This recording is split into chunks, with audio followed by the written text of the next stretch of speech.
Staffing Services, and with this, we have Emmanuel Frazier. Good afternoon, President Johnson, board members, and Superintendent Dr. Sims. The Human Resources Department is requesting approval to utilize staffing agencies to provide the district with access to highly qualified teacher candidates. This award is used to issue purchase orders on an as-needed basis to provide certified staff for district schools. It is recommended that the Bibb County Board of Education authorizes the superintendent to issue a purchase order to each vendor on an as-needed basis, not to exceed $500,000. Funding will come from FY26 general funds. Board members, you've heard the recommendation. Do I have a motion to approve? So moved. Do I have a second? Second. Thank you. Motion by Dr. Johnson and second by Ms. Hanlon. Are there any questions? Yes, Mr. Cook. I know they know I was gonna have some questions because I understand that I was the subject of entertainment during the board, pre-board meeting or what have you, board prep. Yes, sir. Because I'm gonna have some questions. Yes, sir. Go That's ahead. what I'm here for. Go ahead. But I want to ask Mr. Frazier, with $1 million in the budget, last year and only spending $268,000, do you think $500,000 is a good number for this budget, this year? And I know that's not your question, the other question that I have about money in the budget. But do you think that you're going to be able to expend this when you only expended out of $1,268,000 last year? Well, most of this service, well, I won't say most, all of the services here are really utilized by special education. So you have some very nuanced areas that special ed where we cannot find maybe a speech language pathologist or some of those more high need special ed teachers. That's when we really utilize this bid. I mean, it is possible because 2 years ago when we first had this bid out, we probably expended close to $400,000. It just really depends on where we are in terms of staffing for some of those high need special ed positions. So you would be more comfortable just leaving it at $500,000 now rather than getting it closer to what you all expended last year? I would probably, before making a decision to reduce that ask, I would really need to meet with special ed and just see what they project those needs to be. We did a little bit of that work today, but we weren't able to get all the figures that we needed we know exactly what we spent, but exactly which exceptionalities we utilized that funding for, we haven't been able to get all that information yet because we just didn't have time to pull that meeting together. That is not something that you all do in budget preparation and preparing to ask for a particular amount in the budget. It seems to me that all those things would have been done prior to putting a figure in the budget. Right. And part of what we do when we say up to is we put that up to figure so that if we need to go above that, we don't have to come back and ask for additional funding. So in situations like this, when we're asking for purchase orders to be issued on an as-needed basis, we kind of always leave some cushion there so that if we needed to come back, if we needed additional money, we wouldn't have to bring it back to the board because it may be a situation where we needed a teacher quickly for a very high needs. Maybe it's a DHA student, a deaf, hard of hearing student, and we needed to get a teacher in quickly, and waiting 3 weeks until a board meeting may be detrimental to that student's success. So that's kind of why we build in a little cushion with that. But again, we can go back and look at that. And really, Eric and I have some conversations about that as well. So again, I would probably need to sit down with special ed and have a little bit deeper conversation before saying I'm comfortable doing that. $232,000 is not a little cushion. Yeah, go ahead. Many of these contracts are to fill voids. So a lot of this is budgeted by position already. So what these contracts do is allow us to hire a temporary service for a position that is already budgeted, that we're not able to fill. So it's not additional spending on top of what's already allocated. It is just in lieu of, and since it's over the 150,000 board threshold, we have to come to the board and ask permission for this contract to continue services for that employment need. In the absence of that person, actually being hired full-time in a position. but they're not being paid that much, you know, in that particular position. My question is, and since you're there as well, do you think that not spending $1 million that were in the budget last year, only spending 268,000, that number of 500,000 this year, is that overshooting or undershooting what you think you may need?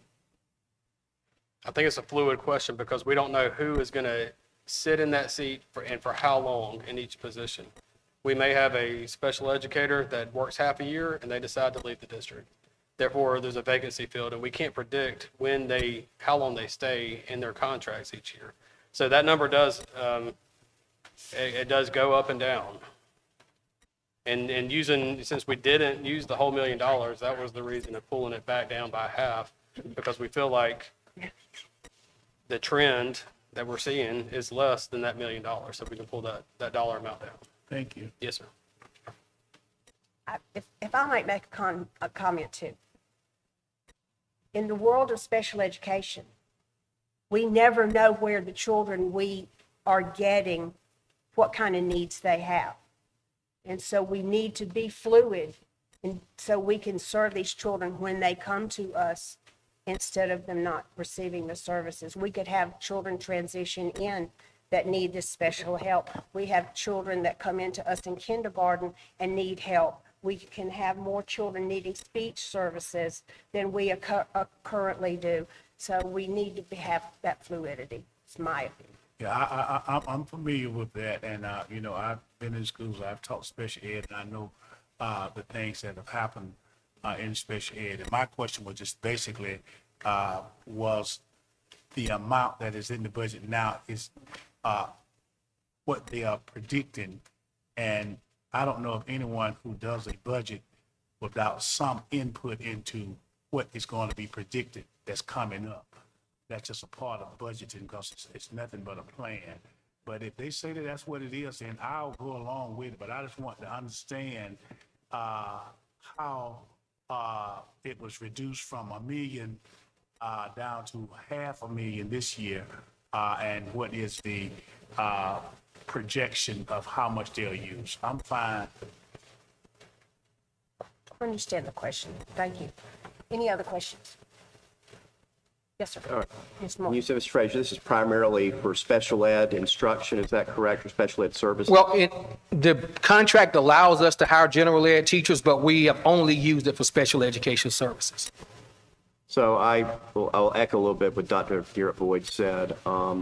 We obviously need the flexibility to be able to respond quickly to needs, because I don't want to be in a situation where we're trying to save a little bit of money here, but because we were not able to respond quickly and effectively, we face other liability for not being able to provide appropriate services in a timely manner. So I think having that cushion is absolutely the right way to go. Thank you. Any more questions? Okay, you've heard the recommendation. All in favor of the recommendation, say aye. Aye. All opposed, say nay. Nay. The recommendation passes, and we'll go to our meeting. Our first item today, number FSS1, is the monthly financial statement review. Mr. Eric Bush. Thank you, and good afternoon, President Johnson, board members, and Superintendent Dr. Sims. Today, we were reporting on the financial results for the 10 months ending April 30th, 2025. Can you make that longer?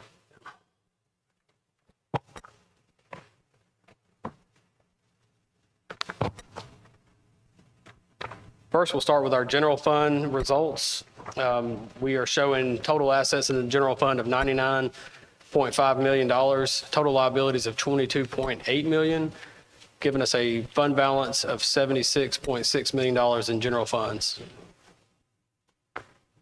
As of April, we have collected $216.7 million, approximately 81% of our budgeted revenues, and we have expended or encumbered $217.6 million, accounting for 80.21% of our budgeted expenses.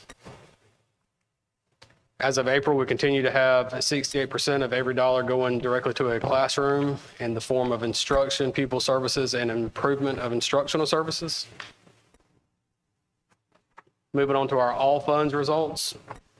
On our balance sheet, we are showing total assets of $678.9 million, total liabilities of $47.1 million, giving us an ending fund balance of $721.8 million in all funds. Included in those all funds is our cash and investments on hand. Our cash is showing a balance of $19.3 million. We have investments on hand of $142.8 million, giving us total liquid assets of $162 million. Looking at our all funds statement of revenue and expenditures, we have collected in all funds $324 million, roughly 85.6% of those budgeted revenues. And we have expended or encumbered $342.1 million, accounting for 89% of those budgeted expenses. This is a list of fund category descriptions.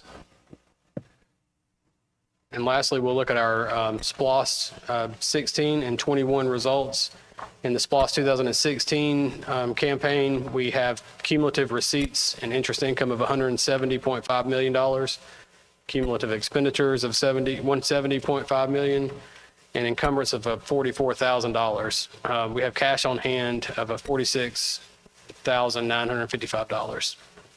In 2021 eSPLOST campaign, we received $3.8 million in April, bringing total receipts to $186.8 million, total expenditures and encumbrances to $144.7 million, and we still have a cash and investment balance of $65.5 million. That concludes my presentation. Are there any questions? Thank you for your presentation.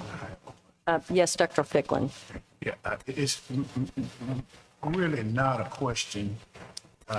Maybe it's something I can be marked at again on. Yesterday, we questioned whether you could do certain things with the budget. And I don't know whether or not you were on the email from our attorney. Yes, sir, I was. Explained it. Okay, all right. I just want to make sure that you understood that. And just want to say that sometimes experience counts for something. No, I understand completely. Thank you. Other questions? I'm hearing none. Thank you. Thank you. Good afternoon, President Johnson, board members, and Superintendent Dr. Sims. The Bibb County School District seeks approval from the Bibb County Board of Education to ratify district expenditures with BSN Sports following the expiration of the previous contract and provide approval to the district to enter into a new contract with BSN Sports to last until the completion of the district solicitation process for sports and athletic goods.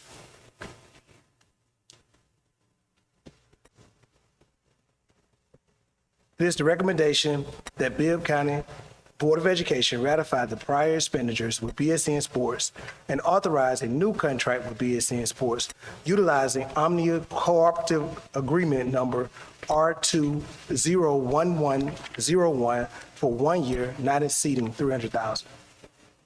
Madam Chair, I'd like to make a motion on this item, please. I'd like to make a motion that we sever the two items contained in this action item.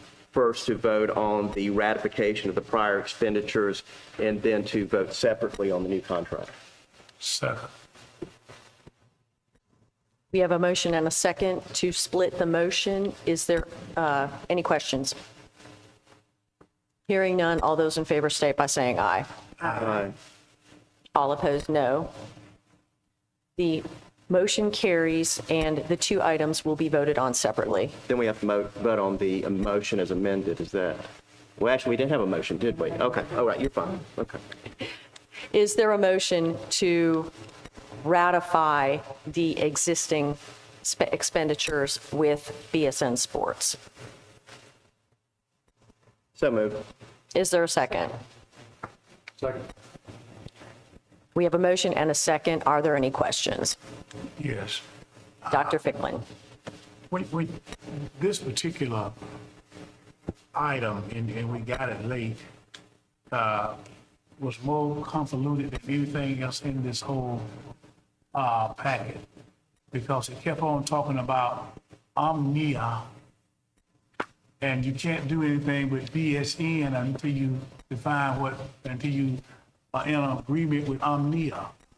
And it was kind of, very polluted to me. And I started to call you last night. And the attorney said, please explain this to us tomorrow, because this really, and then it has so many caveats in it, where you can't do this unless Omnia is a part of it and what have you. And I went through it, but it was really, it looked like it, in one part, it would say something, and then in another part, it would disagree with what it said in the first part. And it was just really convoluted to me. And, I am not going to vote on something that, first of all, I can't understand. And it's a lot I don't understand, but there's a lot that I do understand. And I want to understand what I'm voting on, because I'm representing people. And, I had asked the superintendent earlier about what does BSN stand for, and he didn't, in his notes, he didn't tell me what it stood for. But I found out. It's a Spanish word from Puerto Rico that means Barcelona Superior Nacional. And it was started in 1872. And the Spanish Basketball League in Puerto Rico was started in 1829. And this company was named after them, BSN. And I thought that was interesting. I read the history of it. It was really good. But when I look at what has happened, and the motion is to ratify something that happened in the past. And when I looked at these figures, we went from, in 2022, it doubled. And I'm wondering what other things were bought that caused the purchases to double from 2022 to 2023. And then in 23, it went up more than double. It almost quadrupled. And then in 25, it came down a little bit. But are we being asked to ratify these expenditures?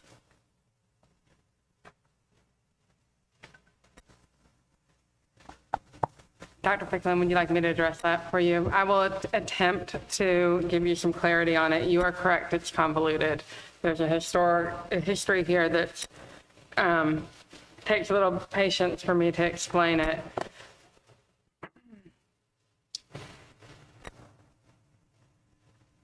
When you originally entered into this contract, you did it under what we commonly call a piggyback contract, which means rather than issuing a competitive bid yourself, you piggybacked onto a contract that had been cooperatively bid already.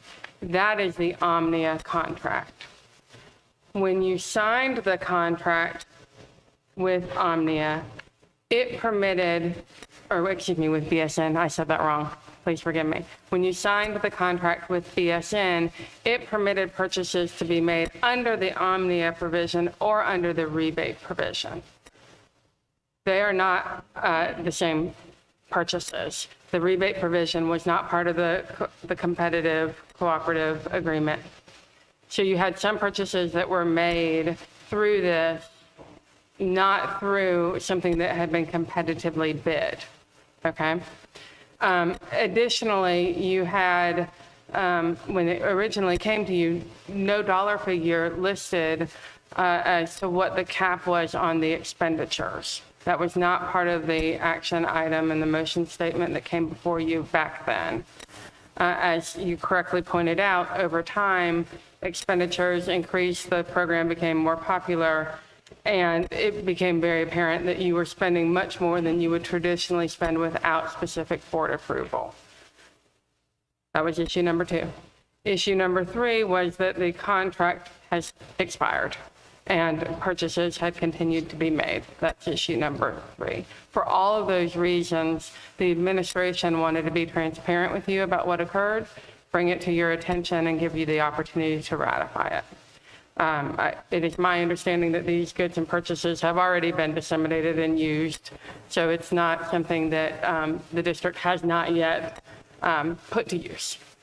So that is the history on the first portion of the motion to ratify. And you said that you understand that some things have already been done. When I looked at the signature on, and I was wondering why are we even voting on it, because it was done in May. You lost me on that one, Dr. Ficklin. Just look at the back page where it has all of the signatures. It was done May 29th, 2025, already signed. And here we are, June 18th, thinking we voting on something.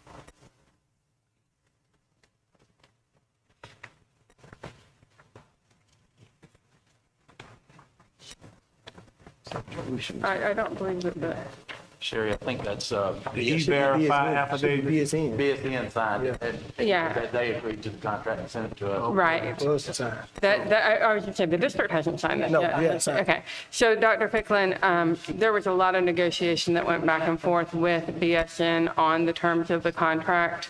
And so what you're seeing there is their acquiescence to these terms, but the district has not signed the contract yet. So And there is what- not, there, for, and that's for future. Okay, I accept that. But what are we being asked to do? You are being asked to give an approval of what has already been spent. That's what I thought.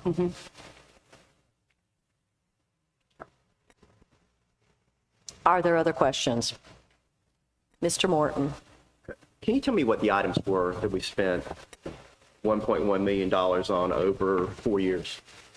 So the items vary.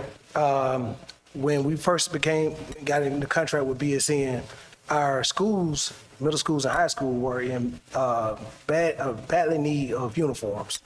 So when we talk about our uniforms in our middle school and high schools, our middle schools only had one uniform. So we really had to go back and try to make sure that we had adequate uniforms for all our sports, meaning middle schools and high schools, but also make sure that we have equipment for all our middle schools and high schools as well. That's a lot of it to do with the money that was spent with BSN.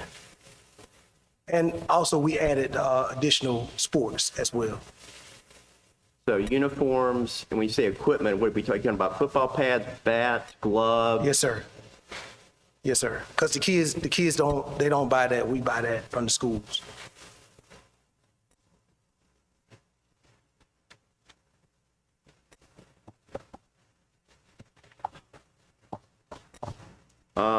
Are these prices that we paid appropriate? Yes. I mean, with everything going up, expenses are going up. Footballs have went up from $70 to over $100. So all prices on equipment has exceeded what it used to be 5-6 years ago. I mean, and that makes a little more sense for me with the ones, once we got to the 300 threshold, but you go from 118 to 300. Can you explain to me why there was such an exponential increase in expenditures? Well, one of the things we say is prior to the 18 contract, agreement, non-service contract, a lot of the schools were purchasing decentralized. So they were purchased from different products, from different entities. So you may have some buying Adidas, some buying Nike, different brands. So when we got this contract with BSN, the first year, you'll notice that a couple of schools fall into the program. And the second year, more people were changed from Adidas to BSN stocks. So we were buying more from one company than from 3 or 4 different companies. We did increase the cost of expenditure. It's culminated under one company. So those expenditures for the first year were only a couple of schools buying for BSN. And the next year, more people were close on the rebate program. A certain level of expenditure, you start to get rebates. So more schools start buying through the BSN contract. That's one more thing. Sure. So, and please understand the questions. prior board got in real trouble, when I say real trouble, close to losing accreditation for ratifying contracts that were done without a proper authorization. So I want to make sure I'm hearing this correctly. They supplied us with items that we needed and we used them. The price that we paid for these items was an appropriate price. Were the items satisfactory? Did they meet our needs? Yes. Okay. Thank you. Dr. Garrett-Boyd. I have one question, it might be a question, but don't we also get to use them to purchase those extra T-shirts and things that say Bibb County School District on them? Is that part of that? No, ma'am. No, okay. Okay, no problem. Thank you. Mr. Hester. Thanks for what y'all do with that. How many options do you have now to buy equipment? Are there a lot of options out there? Not right now. We used to have team sports. That was an option, but now BSN has brought team sports. So right now in the Central Georgia area, we don't have any option other than BSN sports right now. What is your service with BSN? Do they take care of you in a timely manner? It's great customer service.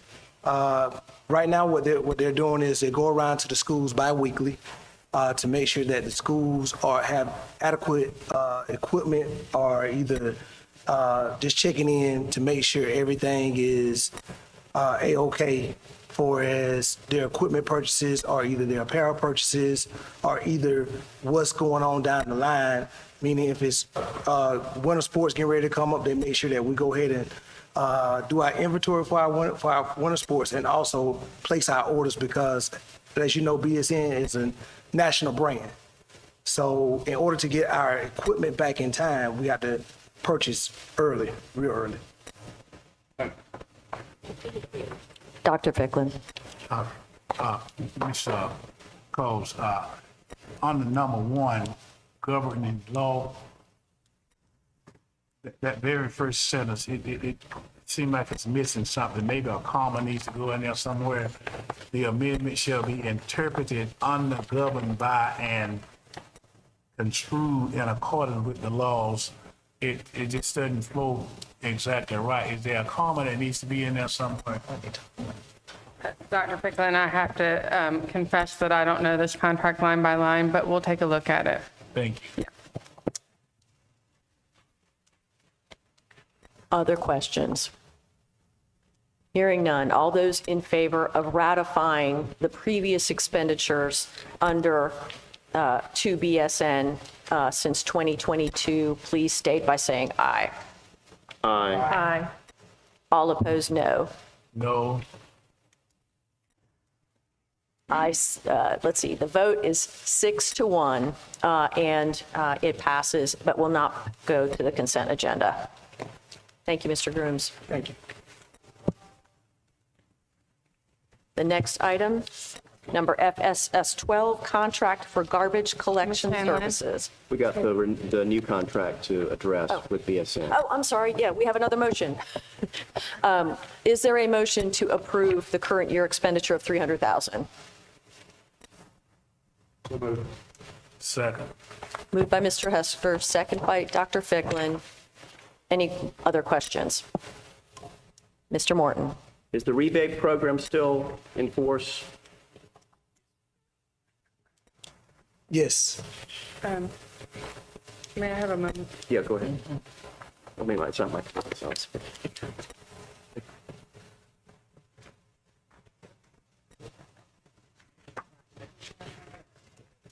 If I can clarify, the request for the $300,000 is to allow purchases under the Omnia agreement, because $300,000 is over the amount that would otherwise require a competitive bid. So this request to you would be to allow them to make purchases under the Omnia agreement, not participating in the rebate program. We can't currently do a bid over what, we have to do a bid. If we do over 150 for a contract, I have to put a bid out there. You can't approve anything over 150 without me putting a bid. The Omnia contract is a cooperative contract that has already been solicited. So it allows us to spend over the 150, bring it to you for approval. And so because we need to get equipment and everything for sports and not hinder that process, the procurement department recommendation is that we utilize Omnia, go ahead and get the contract approved by the board so we can move forward. Give Mr. Grooms time to get equipment specs to me so I can issue a solicitation out there and provide it open for all individuals who provide athletic gear or whatever, and then provide a better possibly rebate for the district to utilize and bring that back for the rest of the year. Dr. Ficklin. Are we currently on the Omnia agreement now? So, good question, Dr. Ficklin. When I brought the initial contract to you, I brought it as an Omnia contract from the procurement office. Whatever happened in between that, and I don't know if it was an Omnia spokesperson, salesperson, or whatever, provided Mr. Grooms with the option of being able to make these purchases with the additional rebate. That's how we got to where we're at now. So when the contract expired, procurement was like, we're under the Omnia. That's when we found out that, hey, we have the rebate going on. And that's how we're here where we're at today. We're operating, we're coming back, ratifying what we have found out. So we won't be in the same situation that Mr. Morton mentioned. But we're also fixing going forward to say we are working under the Omnia contract. We know that we need at least $300,000 for the district to be able to do what he needs to do. Give us time to solicit the correct way, bring you back a contract that has been solidified for approval for the remaining year with the options of renewals for the next few years. So I'm still wondering, and my question is, Right what now, contract are we operating under now? Dr. Ficklin, right now you are not operating under a contract at all because it has expired. So what we need to be doing is looking at the Omnia contract so we can decide whether we want to re-enter it. The proposal that you have in front of you is to enter into the Omnia contract. I thought it was to do the BSC. the BSN is the vendor. Yeah. I know that. Omnia is the contract for BSN. So the Omnia contract is a nationwide contract. I'm familiar with all that. My Okay. question is, and she answered it, we are not under any contract right now. Not at all, currently, no. So how do we move forward unless we are under some kind of obligative contract? And that's what I'm standing For the here to try to purchase get of- the Omnia contract approved for $300,000. That's the Omnia contract in here. Yes, sir. That's my recommendation, is that we move forward under the Omnia contract in an amount of $300,000. Mr. Grooms will have the authority to spend $300,000 with BSN under the Omnia contract in order for him to get his sporting equipment, things that he needs to get fall sports off the ground. Other questions? Good. Dr. Garrett Boyd. Help me if I'm wrong, Dr. Wilson Beverly. Don't we have these kinds of cooperative contracts for food service and other Yes. things throughout the? I use budget? Omnia for technology, for food service, construction, Yes. sports. Thank you. Yeah, it's another purchasing avenue for us to be able to utilize if needed. Right. We also try to put bids out there to give local opportunity, but Omnia is a well-known contract that we're able to utilize. Thank you. Other questions? Hearing none. All those in favor of spending $300,000 under the Omnia contract, please state by saying aye. Aye. Aye. All opposed, no. The motion carries unanimously and will be sent to the consent agenda. Final item is number FSS2, final adoption of the fiscal year 26 recommended budget. Mr. Bush. Thank you and good afternoon again, Board President Johnson, board members, and Superintendent Dr. Sims. The Bibb County School District Administration is seeking adoption of the superintendent's FY 2026 recommended budget. The total revenues and transfers in for all funds total $482.1 million.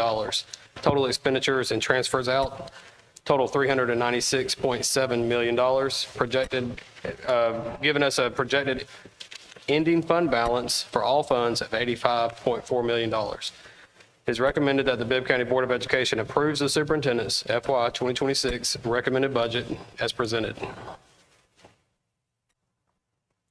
You've heard the motion or the recommendation. Is there a motion to approve? Language needs to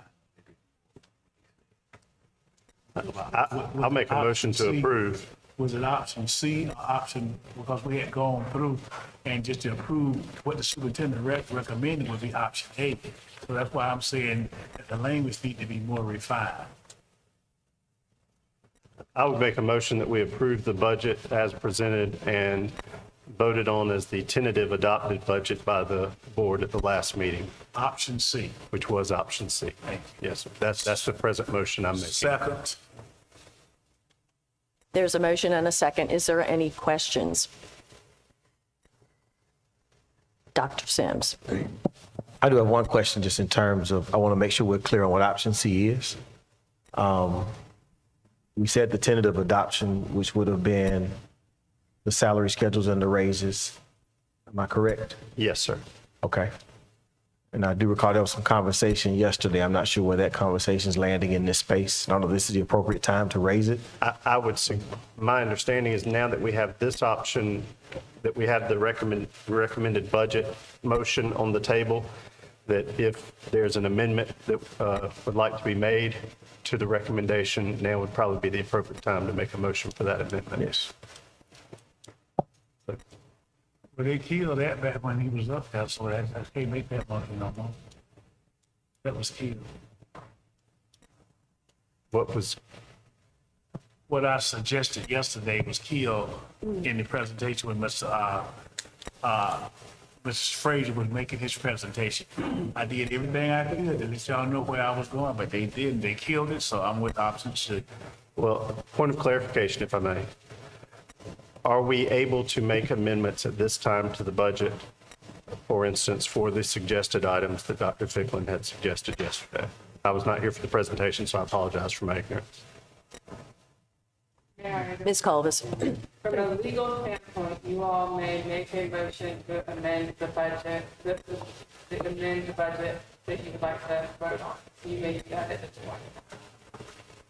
Then I would offer an amendment to the budget proposal that includes adding in the position of truancy officer, K-5 ELA director, and Dr. Ficklin, I believe there was one other you mentioned yesterday, the executive director position.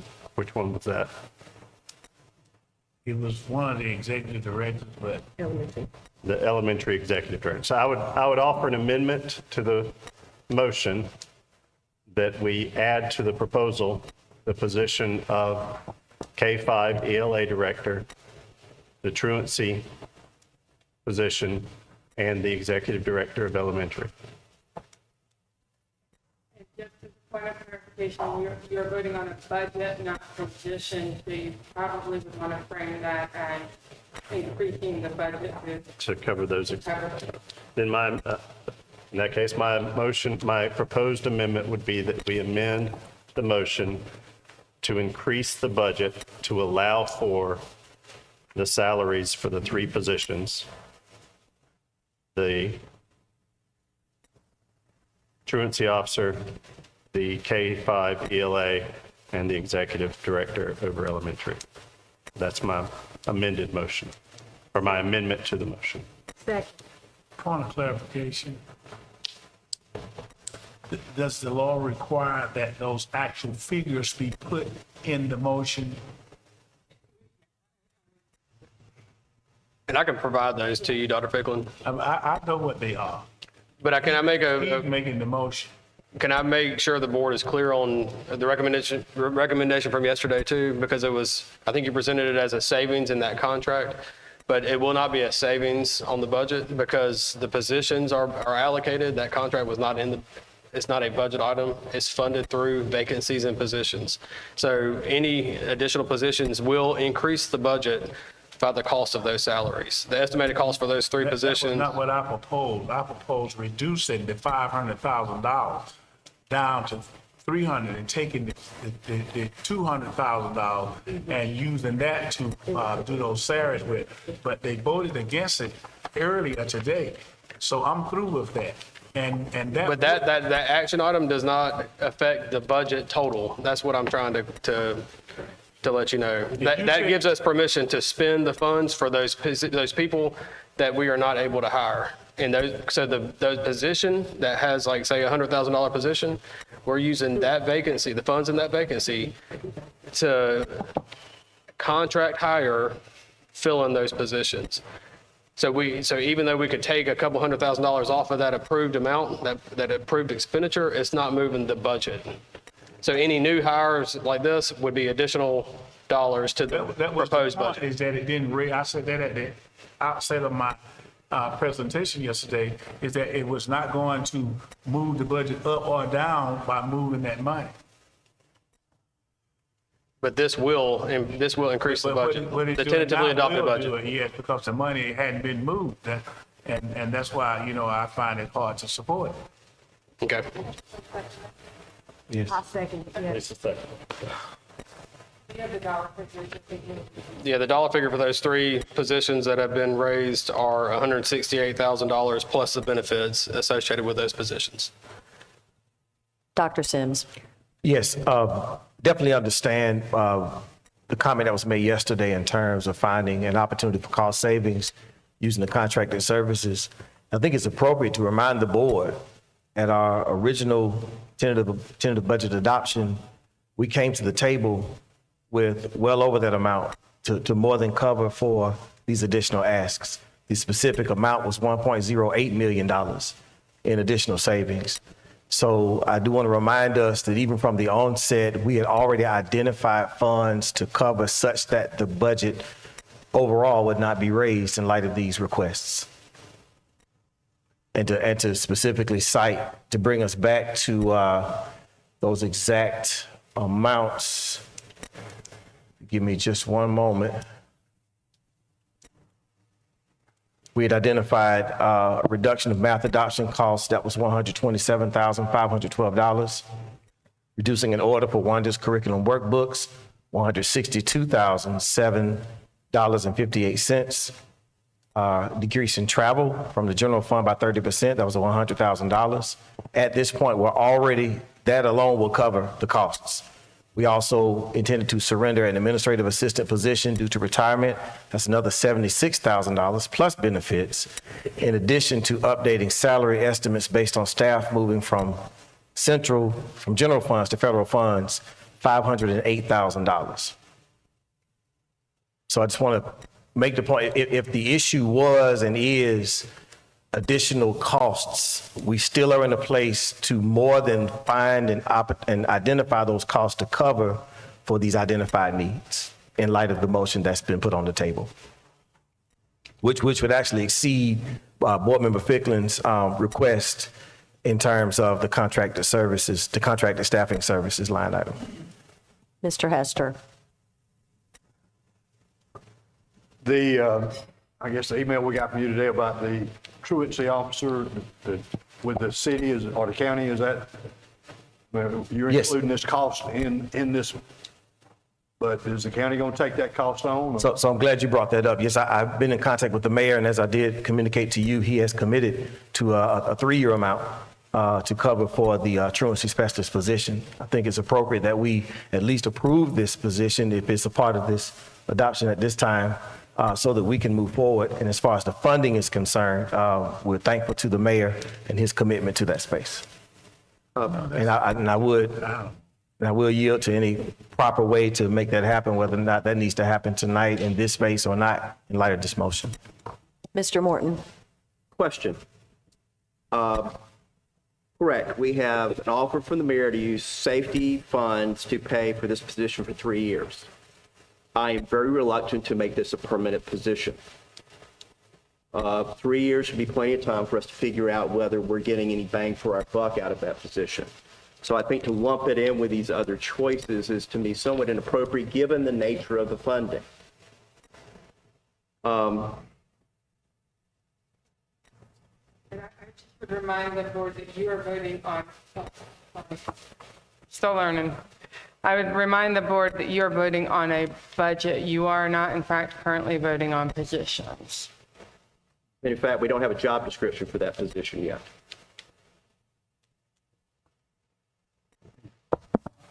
Dr. Ficklin?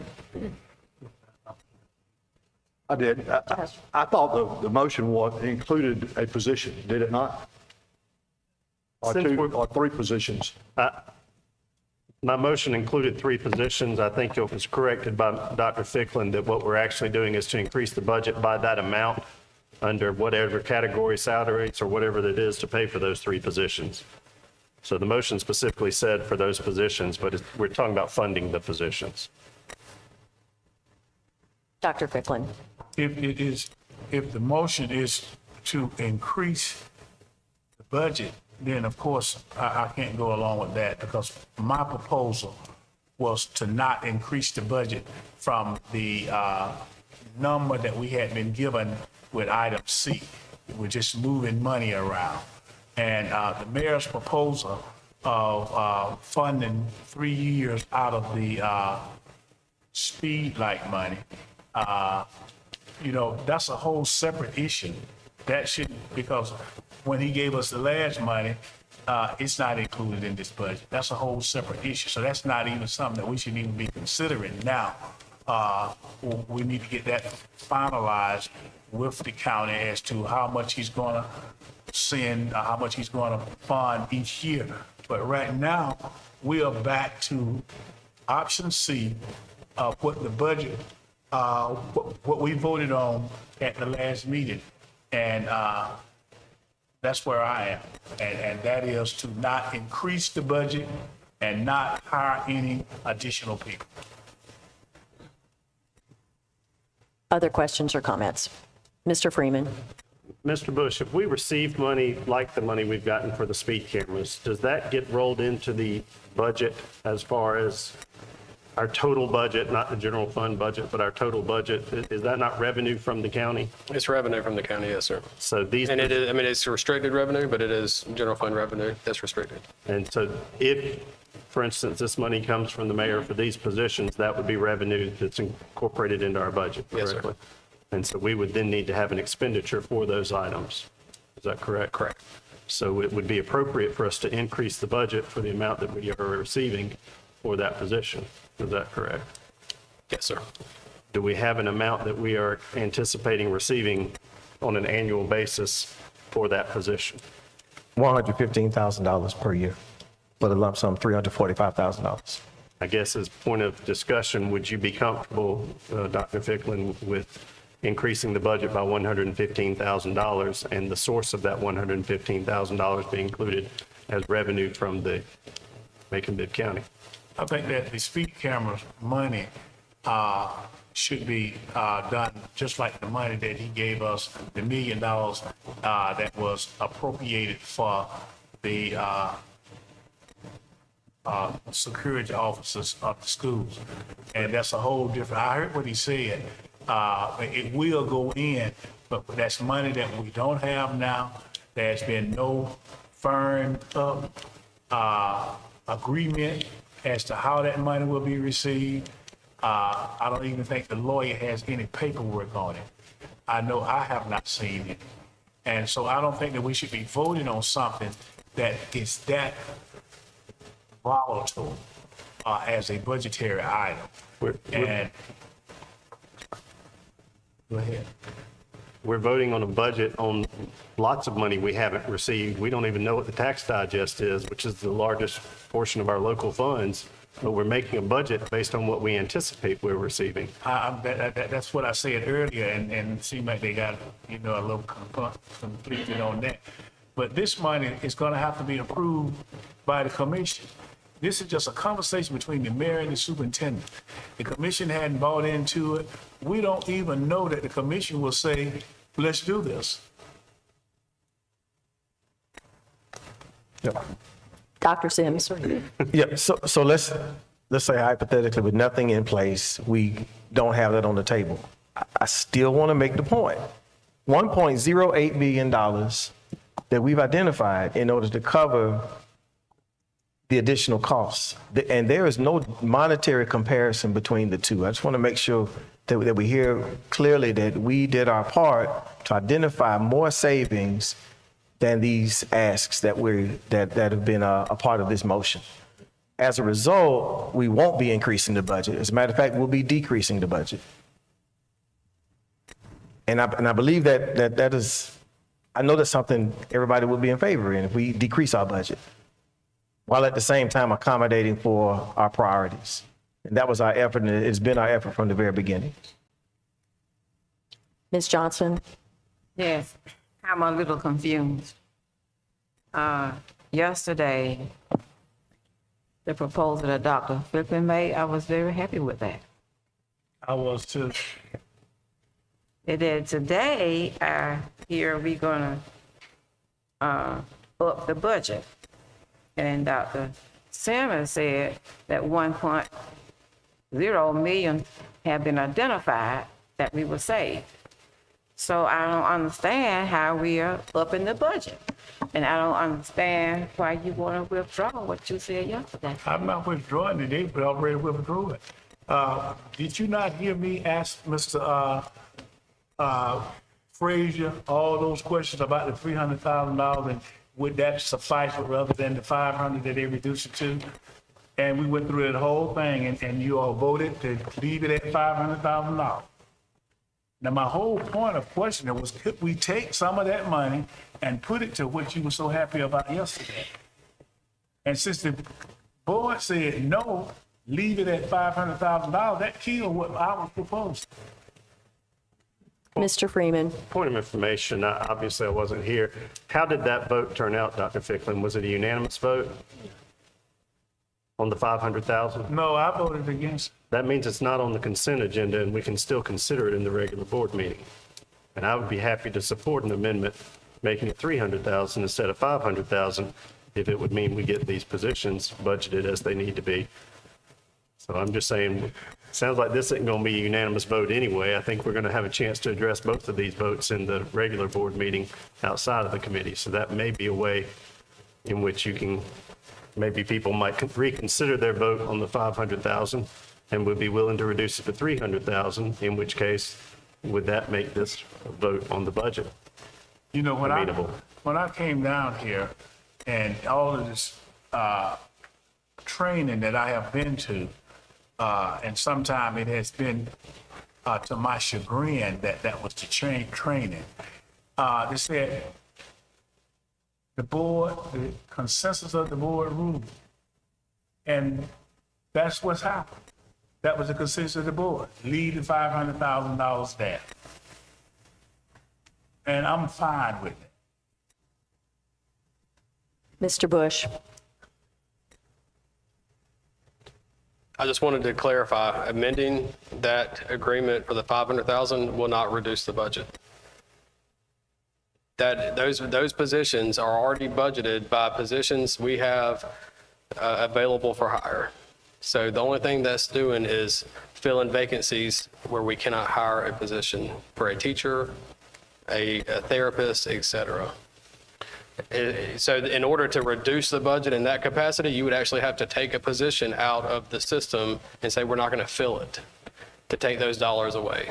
So those dollars are already budgeted via a position that we have identified as a need in the district. Yes, sir.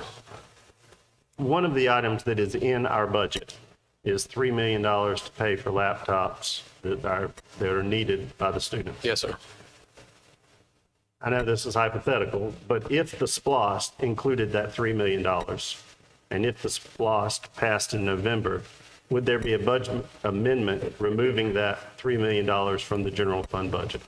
That would be a consideration, yes. Okay. And reducing the deficit by $3 million. In which case, there would be more money available to spend on positions that the superintendent wants. Well, we on a deficit. We don't have no more money. I'm not picking. I'd like to make a couple of points here. First of all, looking at the overall financial health of the district, if you go back to slide 7 in today's presentation, our expenditures so far this year were $210 million through 10 months. That's $21 million a year. We are budgeted to spend $271,000 or $22.5 million a year, or excuse me, a month for the year. So by the end of this year, we're probably going to spend, 2 more weeks, another $42 million from this number, which brings us to $252 million. There might be some, other things that we have to spend or get ready for next year. So my estimate is that we're going to come in this year about 10 million below what we budgeted. And if you look at our history for the last 5 years, yesterday's slide number 11, we have come in under budget by between 10 and $18 million over the last 5 years. We are spending our money appropriately. We are not overspending, and we're not spending on things when we think that there's a pot of money out there, we're not trying to go out and grab something. So this money, honestly, for $300,000 is pennies compared to what, as a district, we are doing on a daily and monthly basis, which is spending money in a responsible manner. So those are my comments. I'm in favor of the amended motion. Are there any other comments or questions? Mr. Morgan. I have a lot of questions for Mr. Bush. Or is there anybody else who want to do some preliminary stuff before I dive in? Dive in. All right, Mr. Bush, do you have access to the presentation you gave yesterday? Can we pull that up?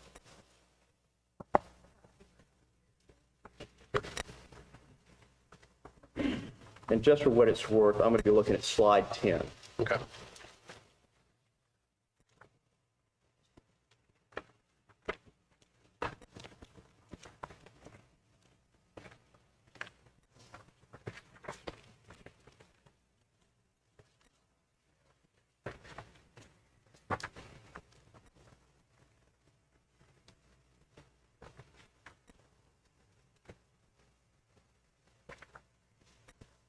Before I get to that, I do have one question on the action memorandum. One of the items that's listed is the custodial supplement of $1,000 funded for 1 year by the state. Can you tell me what that is? Yeah, the state allocated in their budget a $1,000 one-time payment per custodial staff. So they give us that money and we flow it right back through to the current staff employed this year. We're not required to continue it past this year? No, sir. Okay. No, sir. So let me know when you get to that slide so I can go from there. Thank you.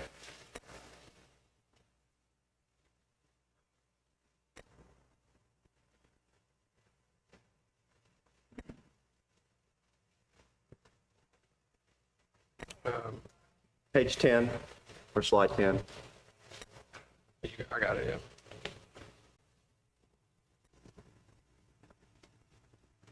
Okay. Mr. Bush, as I read this, the tentatively adopted budget shows a deficit of $20,700,000 in change. Is that correct? Yes, sir. Is it fair to describe the tentatively approved budget as a deficit budget? Yes. How does the system pay for this deficit? Through the fund balance that we currently have. I didn't hear. Can you repeat that? Yeah, with the deficit is covered by the beginning fund balance up at the top line of $67.7 million. And so once we have a $20 million deficit from the current revenue and expenses that we are incurring this year, we would have an ending fund balance of $47 million. What's the required range for our system's fund balance?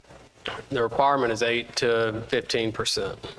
What do you think the fiscally responsible percentage for the system's fund balance should be? Myself, Yes, sir. I think it depends on the current economic situation, to be honest with you. But above 15%, I think is healthy. I think the state maximum of 15% is a little low, but there is also an argument that fund balances in the state are high. Why do you like a higher fund balance or one that's on the higher end of that scale? I like it because if you look at a fund balance to expense ratio, 15% fund balance to expense ratio gives us about 45 days of operating cash. So I think that is in a dire situation that could put us in a situation. Now, do I think we can go down below 15%? Absolutely. And I noticed that the fund balance you have for the tentatively adopted budget is at 16.3%. Yes, sir. Okay. So it looks like under your projections, the fund balance in fiscal year 2027 is 7.5%. Yes, sir. And it sounds like that's below where you would like it to be, although it's within the range that's acceptable. Yes.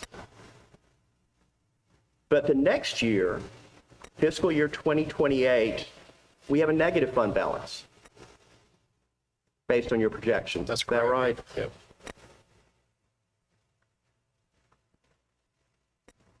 So what steps would a school system take to maintain the fund balance at an appropriate level? Under the current circumstances, in order to increase it, I mean, you would have to increase revenue or decrease expenses How does the system generate revenue? through state funding, through QBE formula, through federal grants, state grants, and local revenue through our tax base. Such as property taxes? Sure. What percentage of this system's revenue comes from property taxes?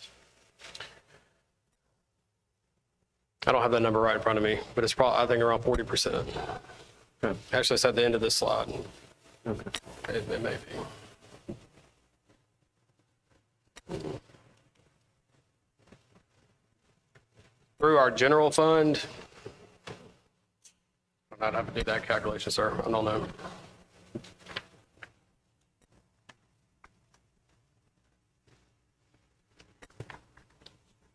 I believe it's around 40%, a little under 40%. I think 36 to 40. All right, thank you. So the current millage rate is 14.674. Yes. What does the millage rate mean for property owners in Bibb County? Can you clarify that? So in other words, that number, what does it mean in terms of your property taxes? That is the number that that's the millage rate is the number you're taxed on 40% of your value of your property. And it determines the revenue needed to operate a government.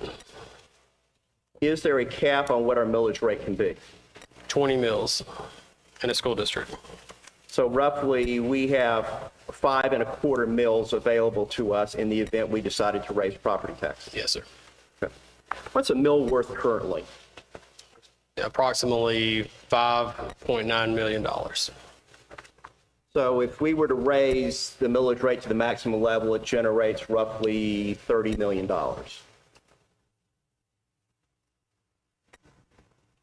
I was doing five by, well, anyway. Yeah, roughly. Roughly. Sure. Roughly. Okay. Would it be fair to say that raising property taxes is the only method that a school system has for generating additional revenue that they have direct control over? Yeah, I think that would be a good assumption. Yeah. Okay. So salary increases are part of the tentatively approved budget, correct? Yes, sir. And I think that's roughly, including the salary study, 8 million roughly? Right. Is that a one-time expenditure or a continuing expenditure? It's a continuing expenditure. There's been discussion of adding positions. Would those be a one-time expenditure or a continuing expenditure? Continuing expenditure. I I know you've presented to us on this. What has been the trend with employee costs such as TRF and health insurance in terms of what we have to pay? Health insurance has definitely gone up. It has doubled in the last 4 years. TRS does fluctuate. We have seen it go down in the prior years, but it is back on an uptrend. And we don't know what equalization funds will get next year. We don't. Thank you for answering those questions. I just want to make a comment. We have heard you should do these positions because you can pay for them now, because you'll have a fund balance of 16.3%, even with the deficit. And that sounds good. I agree. I'm not just disputing that these could help. But what I'm looking at, and I appreciate the hard work your office has done to give us this information, because deciding a budget, I think, is the most important thing this board does, that we see an incredibly negative progression of our fund balance. And, there's no saying you pay for it now, you pay for it later. And as I see it, to maintain a fund balance roughly close to what you're talking about is about $40 million.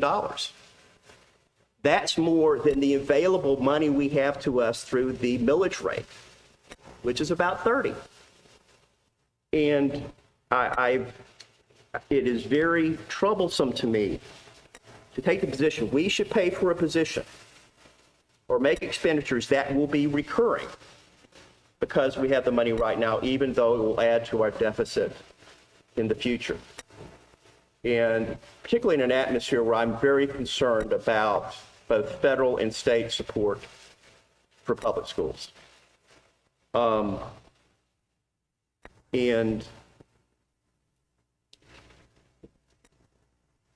I'm just very worried.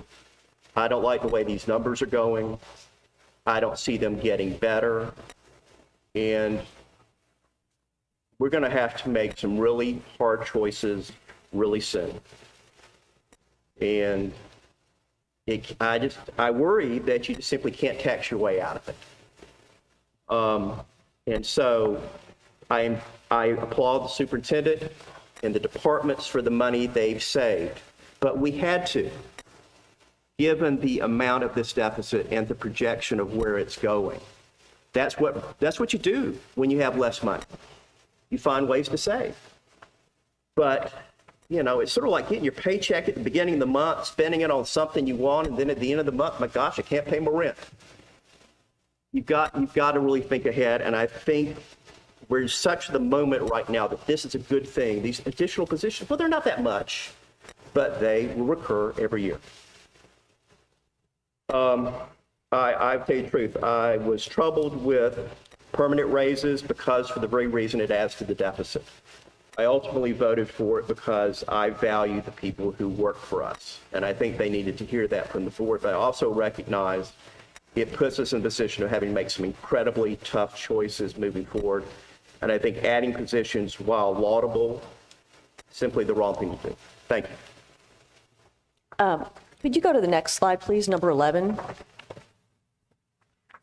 This one, if you look at, we're showing in the proposed budget a beginning fund balance of about $67 million.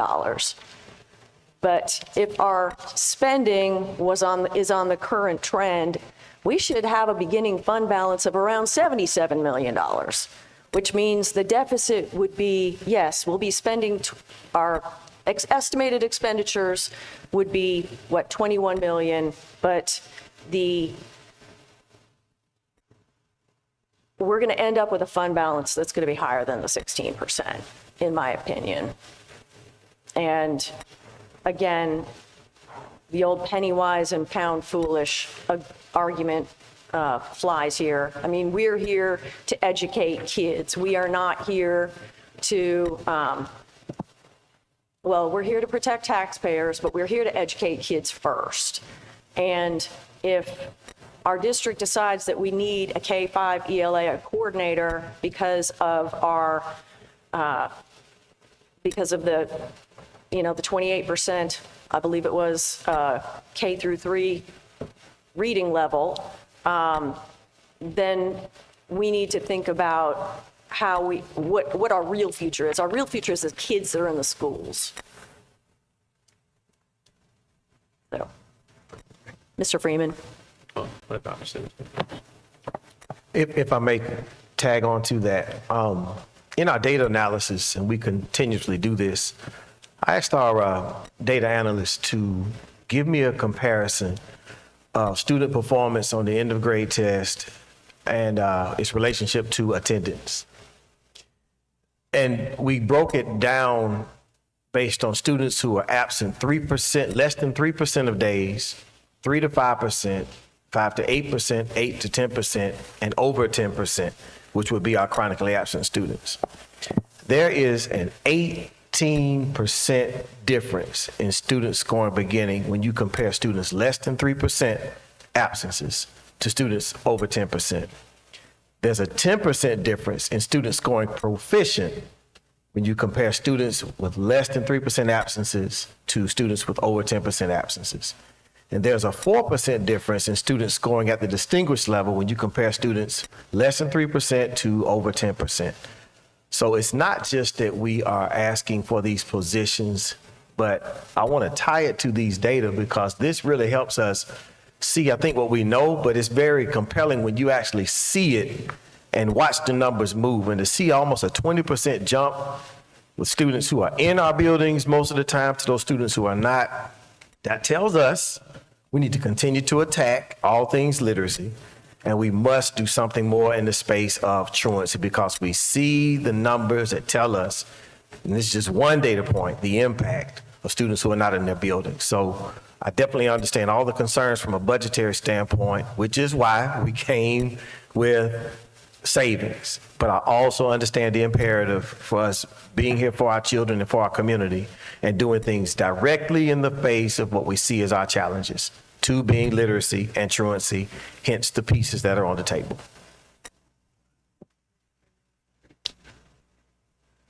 Mr. Morton, you're correct. We have to figure out how to work within the funds we have. We cannot help that the state came in and saddled us with $15 million worth of expenses we didn't expect to have. We cannot help that the budget, that there are positions that maybe could be trimmed from the budget. I have a hard time understanding the line in the sand at these positions right here, the truancy specialist and the K-5 ELA director. Because when your budget is tight, what you do is you focus on your priorities. And these are two of our biggest priorities, getting kids in school and teaching them to read. I mean, that's the basics. You don't have those two, everything else we do with our children is out the window. And if you want to draw the line in the sand, you say, okay, well, then you got to get rid of a position to pay for these positions. Well, that's what they did. That's exactly what, when the superintendent talks about saving $1 million off of the original proposal, that's what he did. He said, you know what, we've got an administrative assistant position, and I'd a whole lot much rather have an ELA director. He found $1 million to cut from the budget so that we could prioritize what we need. And I have a hard time understanding this line in the sand of, well, we just can't add anybody. I don't care how much money you cut from the budget. Because just yesterday, Dr. Ficklin saw if I could cut this $200,000 from the budget, then okay, I'm good with these positions. Today, I've pointed out that we're likely, if the SPLOST passed, to get at least the $3 million back out of the budget.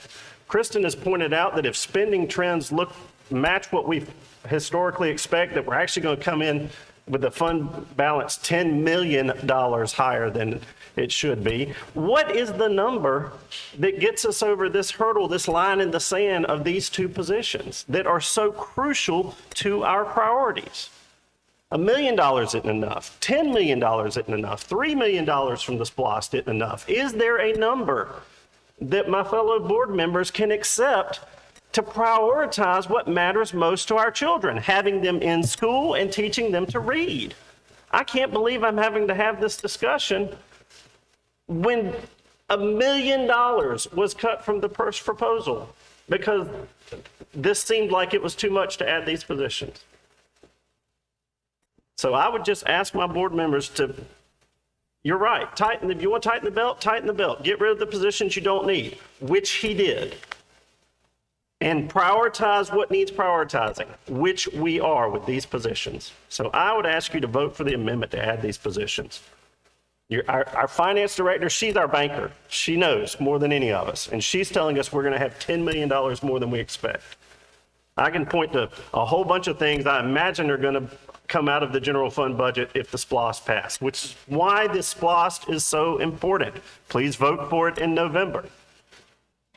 But those are all things that you talked about. The only way that we can fund revenue is by raising property taxes. No, it's not. We can actually pass the SPLOST. I mean, that's a huge amount of money that if we have a current SPLOST in place that's about to end, and without adding any new tax, just maintaining that penny, we will put a whole lot more money back in the general fund budget with stuff that we can transfer over there that has to be budgeted, like that $3 million for the laptops.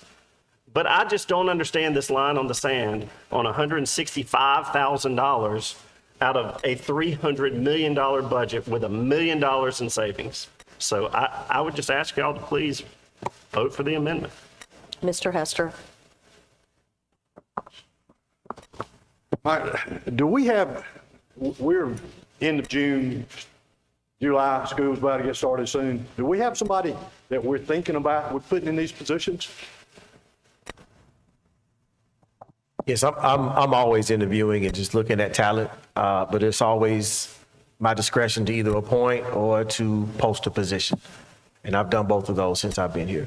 So do we have somebody already in position here that you're thinking about putting in these positions? I've thought about some people. Can we not shift people around and fill these spots you're talking about? I mean, you're talking about one person coming in doing a job. I mean, I guess my question is, we can't do some shifting of personnel to make this happen if it's somebody already on staff? You could, but you'd be surrendering what that person's currently doing, and that would be our challenge. Okay. I would have to make the assumption or the assertion that that person's job is not important, and I need them to do something else, along with them having the skill set to accomplish it. Well, I don't know. What I'm hearing is, I don't know if there's anything more important than these positions. That's what I'm hearing. Mr. Hester, I would submit that he has done just that. He has shifted 2 vacant positions that we had, that were budgeted, and said, you know what, I'm willing to give up that administrative assistant position for these positions. That's where the $1 million came from. He did exactly what you're asking him to do. No, he didn't. I'm talking about people we have on staff now, that we have someone in a position that he's planning on putting in this position. Could we not shift them around? But what I'm asking. But you're conflating a personnel decision with a budget decision. This is the budget. And the, I understand. And the budget, I understand. how do you pay I for the understand position? budget. You remove another budgeted Yeah. position, which is what he did.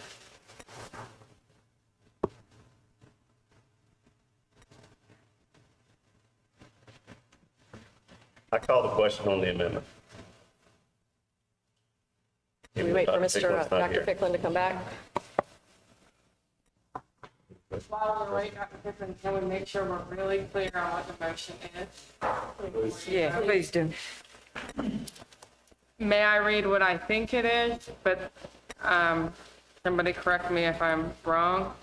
I believe Mr. Freeman moved to amend the proposed budget to include the amount of the salary and benefits it would take to cover the expense of a truancy specialist, a K-5 ELA Director. Coordinator. And was there another position? What was the executive? An elementary executive? That was the reclass of the director position to executive director of elementary services. What is that position currently? Director of elementary services.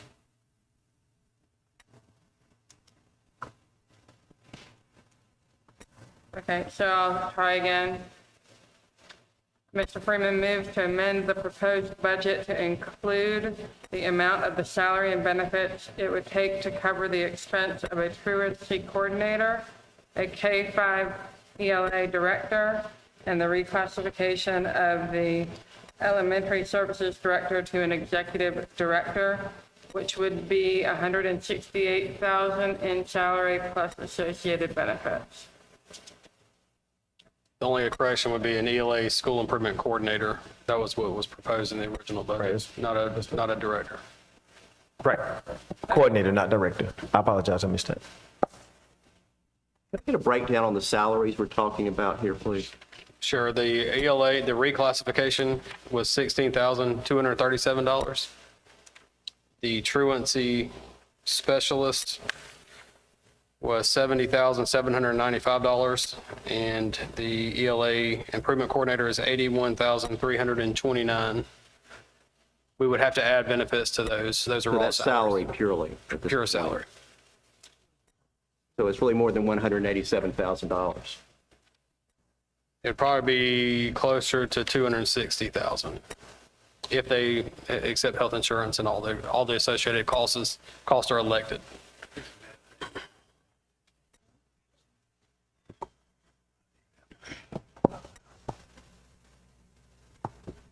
Well, the question is called. Do we have to have, he said he has another question.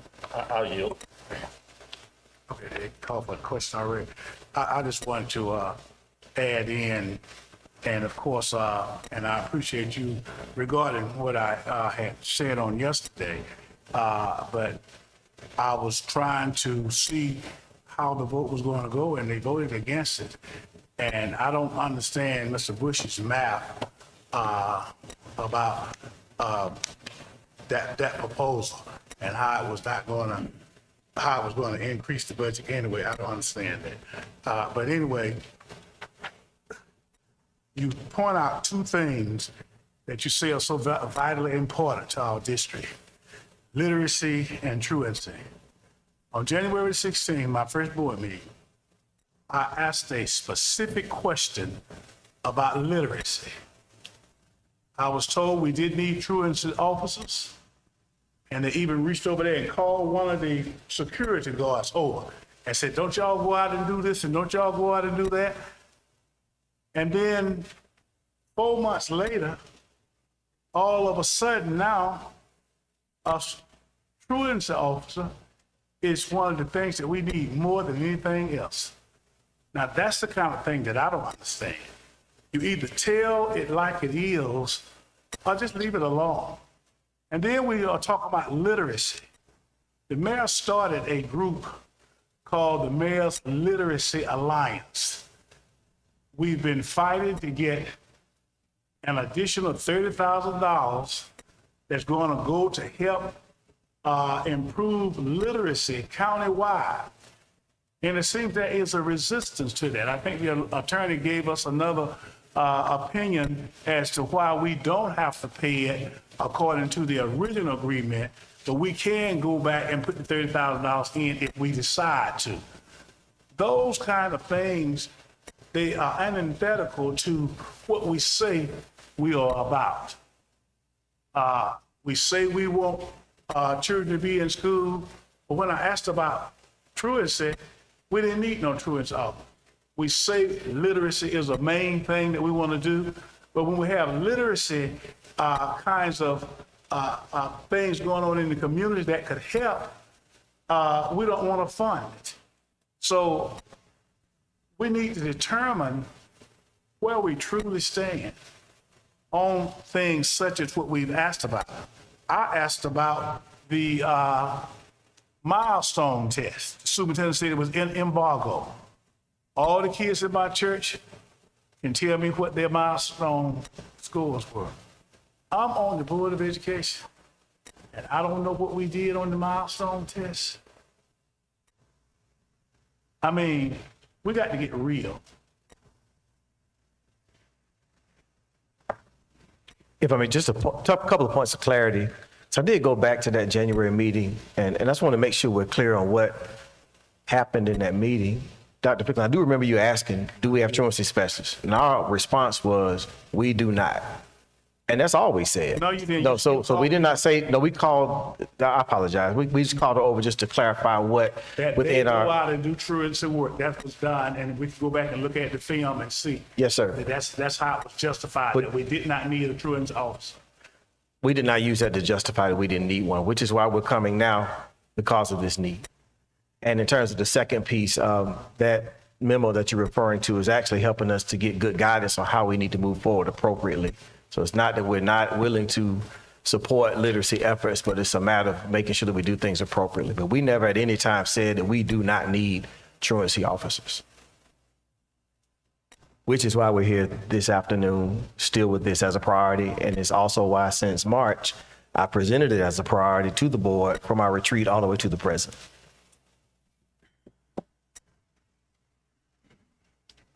Ms. Johnson. I think tonight, we are trying to figure out where we truly stand. And what I'm hearing is we truly stand on the needs of our students. Our literacy level is low. Our attendance rate is very low. I'm hearing, and I'm speaking for myself as well, that we truly stand, we're trying to make that point across now, we truly stand on what is best for the needs of our students who are right here in the Bibb County School District. That's why we are on this board. We are here to do what is best for our students in this school system. And I feel like it is best to try to keep them in school and try to make sure that their literacy is up to par. Thank you. I call the question. All those in favor of the amended budget to include Just to be clear, what you're voting on now is only whether to move to amend the proposed budget. You would then have another motion in a moment as to whether to adopt the budget. So we are just voting, you're just voting right now on the request to amend the proposed budget.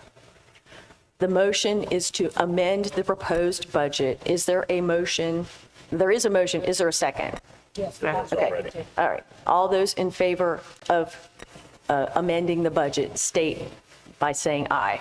Aye. Aye. All opposed, no. No. The motion carries 5-3. Who all, were you a yes or a no? I said no. Okay, 4-4. Okay, so motion fails 4-4. Call the question on passing the proposed budget. All those in favor of passing the proposed budget state by saying aye. Aye. All opposed, no. No. The motion carries 7-1 and will not go to the consent agenda. Thank you. We'll have the invocation by Dr. Julia Danley of ALC Macon. Dr. Danley. Just say hallelujah. Shake off that committee me. Heavenly Father, we are just so thankful on this evening, first and foremost, to give you glory, to present this board meeting to you, Lord God. Have your way in here. We pray for wisdom, Lord God. We pray for discernment, oh God. Cover this board president and this superintendent, oh Father, and these board members, stakeholders that are in here, oh God. It's never an easy decision, oh God, when you're trying to do what's best for children, oh God. Keep our children safe throughout the summer, oh Father, their parents and all stakeholders, our classified and certified, Lord God. Lord God, use us tonight, oh God. Use us to glorify you, oh Father, and you shall get the glory from every decision, every action, Lord God, every question being answered, oh Father. Lord, let there be peace that rests in this place, Lord God, where we can walk away knowing that we have done what was best for your children, and you have charged us to be a good steward over our finances. You are the one that supply every need, oh God, and we declare and decree that deficit will turn into deliverance in the mighty name of Jesus. Amen. Amen. Thank you, Doctor. Thank you, Mr. Superintendent. At this time, we will have the invitation to visitors to address the board. And let me go through a little protocol. Speaker shall have a maximum of 3 minutes. Speakers may not address confidential student or personnel matters. Speakers should be courteous and professional. Abusive language and/or personal attacks will not be permitted. Board members will not respond to comments from the speakers. The board president will refer speakers to the superintendent and district staff as necessary for further resolution. Our first speaker is, and I hope I'm reading this right, Brannon Nesbitt. Is it Brannon? Yes, ma'am. Thank you. Brannon. Brannon Nesbitt. Okay, Brannon, thank you. How y'all doing? I guess, I first started and it starts now, right? It's already started, that's cool. Well, I just want to start by saying good evening.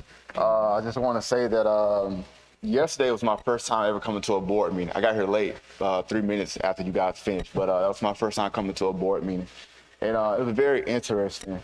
So from what I observed and from the things that people told me after the meeting, the people were really more frustrated as they were going out than as they were coming in. Usually when you have a problem, you fix the problem and then, well, you go about the problem and then you leave happy. Well, the people were more upset leaving than coming in. I'm sorry, guys. I tried to do my homework last night about this.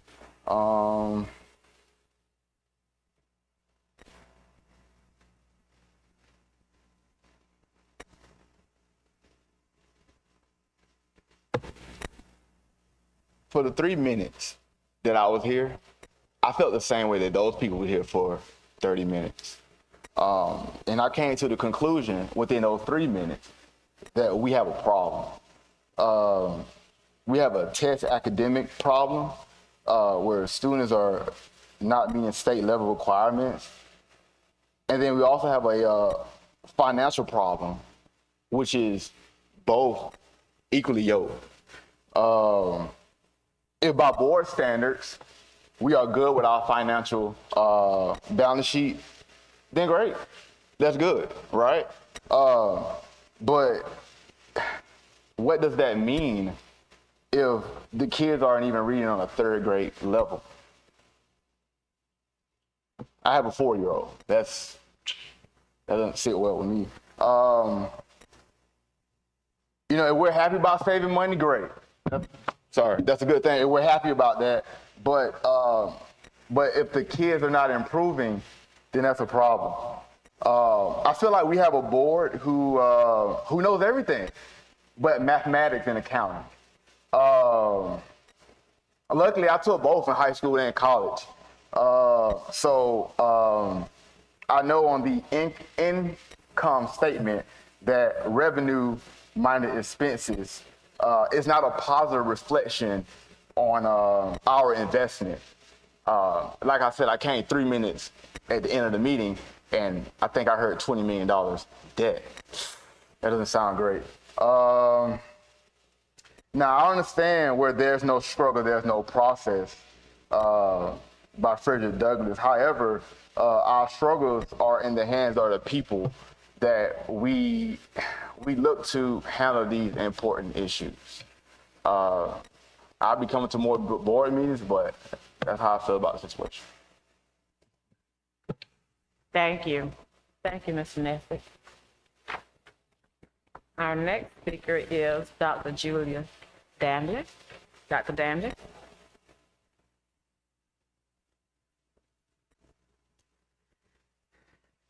Okay. The first thing I want to say is, well, good evening to you, Dr. Sims, board president and board members. And I wanted to be on record, Dr. Sims, you inherited that deficit. we have not, this is not a new conversation. We have had this conversation by the past 2 CFOs. So now we're at a point where it's catching up with us and you are tasked to fix it. I wanted to say that. I stand before this board to bring forth more evidence-based approach to developing systemic budget of equity and accountability.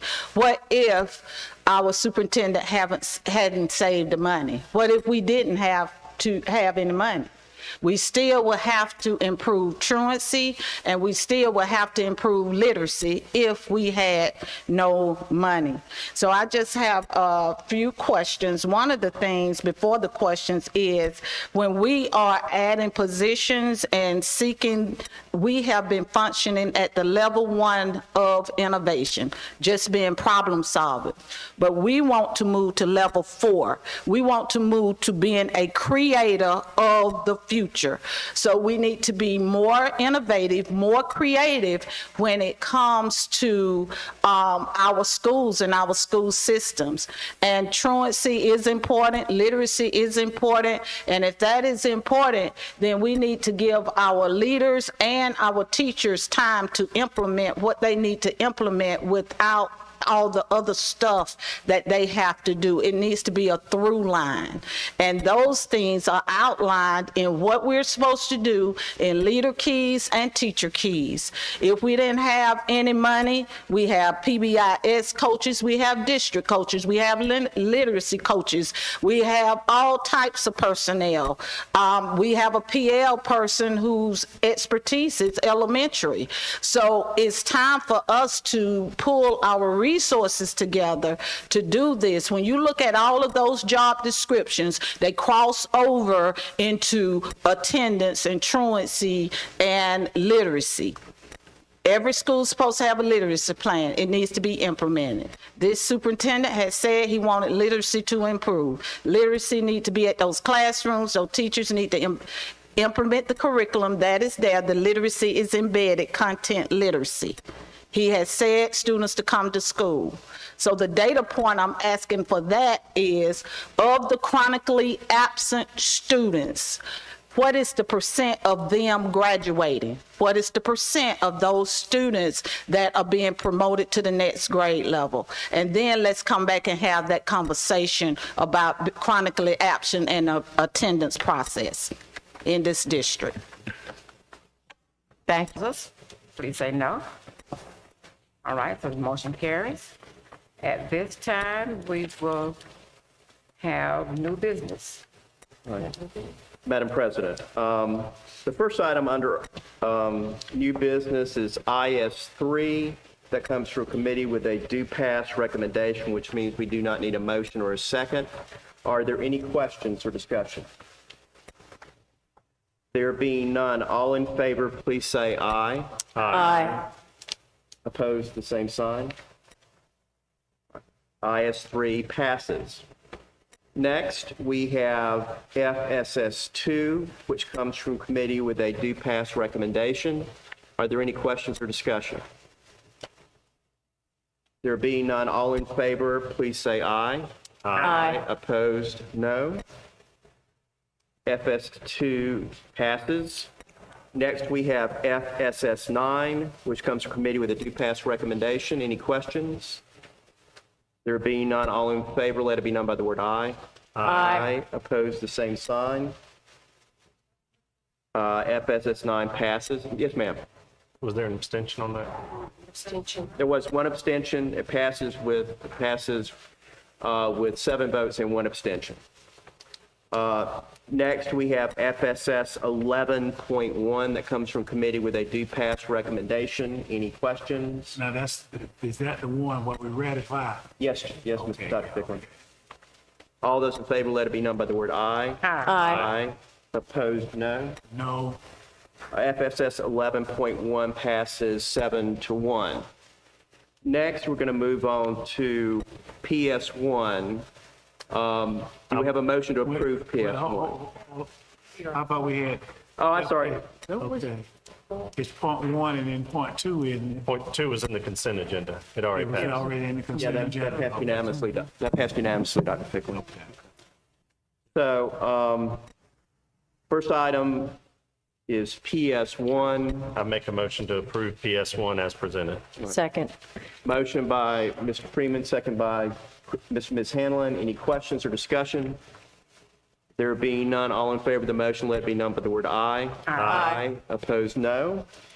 That PS1 passes unanimously. Next, we have PS2. I make a motion to approve PS2 as presented. Second. Motion by Mr. Freeman, second by Dr. Pickling. Any questions? There being none, all in favor of the motion, let it be known by the word aye. Aye. Opposed, no. PS2 passes unanimously. Next, we have PS5. I make a motion to approve PS5 as presented. Second. Motion by Mr. Freeman, second by Dr. Garrett Boyd. Any questions? There being none, all in favor of the motion, let it be known by the word aye. Aye. Opposed, the same sign. There is none. PS5 passes unanimously. Next, we have PS6. I make a motion to approve PS6 as presented. Second. Motion by Mr. Freeman, second by Ms. Hanlon. Any questions? There being none, all in favor of the motion, let it be known by the word aye. Aye. Opposed, no. PS6 passes unanimously. And finally, under new business, we have PS6.1. I make a Move motion. that we pass it. Make a motion to pass it. All right, a motion by Dr. Pickling, It was my original. second by Mr. Freeman. Any questions? There being none, all in favor of the motion, let it be known by the word aye. Aye. Opposed, no. No. No. All right, PS 6.1 passes by a vote of 6-2. Madam President, that concludes new business. Not yet. But I mean, well, that part of the new business. That part of the new The part you told me to do. All right, you got it. At this time, we'll hear from Superintendent Dan. Thank you, Madam President. I'll present the new candidate, the new employees in just a minute. I wanted to make sure I provided clarity to the community in terms of the issue raised with embargo data. I do understand that students have received their scores, but we are mandated by the state not to publicly discuss data until it's unembargoed. So it's not that we're hiding data or waiting. Individuals can talk about it, students can tell what their scores are, but we cannot. So we do look forward to that time when we report all the data at the appropriate time, but while it's embargoed, we cannot have that discussion. Just want to make sure I made that clear to the community. Also, we've not talked about the Bibb Education Foundation. And we have 3 new appointees. I have 3 spaces that I appoint. And before I start, he's not here, but we do want to thank Juwan Jackson, who's rolling off of the board, for his service to the Bibb Education Foundation. He's been a great servant to this district in many ways, and we're grateful for that. And our new appointees are on the district level. We have Eric Bush, our CFO. We have Ethel Lett, our Assistant Superintendent of Teaching and Learning. And we have Susanna Maddox of Macon Magazine. She'll be our community person. So we thank them for their upcoming service on the board for the Bibb Education Foundation. And your current members are, and your current members are, let's see your, That's right. Yeah. Our current members, Dr. Sandra Woodford, Dr. Lisa Garrett Boyd. And I'm still looking for a presentation to understand what this is about. Yes, sir. We'll bring that forward. We'll bring that forward. So is it time now? For the Move, we adjourn. the new, Ready to go to? okay. You got something? I was going to announce the Okay, go ahead. new employees. All right, so for our new employees, we have for Central High School, our new principal is Dr. Couture Reese. For Rutland High School, Assistant Principal Tyvese Johnson. For Burndale Elementary School, Assistant Principal Shaquasia Tomlin. In Central Office, Coordinator School-Based Mental Health, Dr. Tanya Simmons Lee. Coordinator of Before and After School Programs, LaShonda Gilbert. A transfer of Tajlyn Woodruff as Project Director under our new project grant. And our Executive Director of Elementary Services, Olita Stagnick-Floyd.